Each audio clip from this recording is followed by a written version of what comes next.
Uy, oy! Hi and ciao.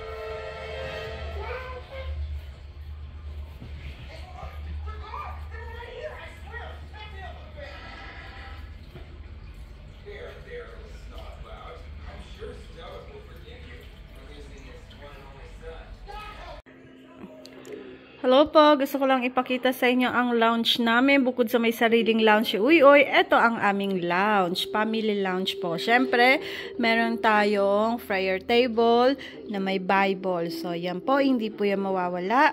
So, yan.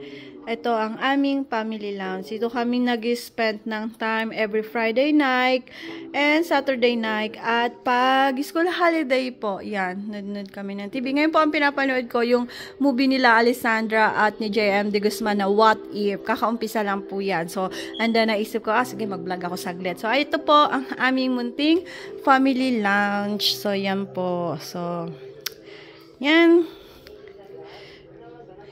Yan. So, yan.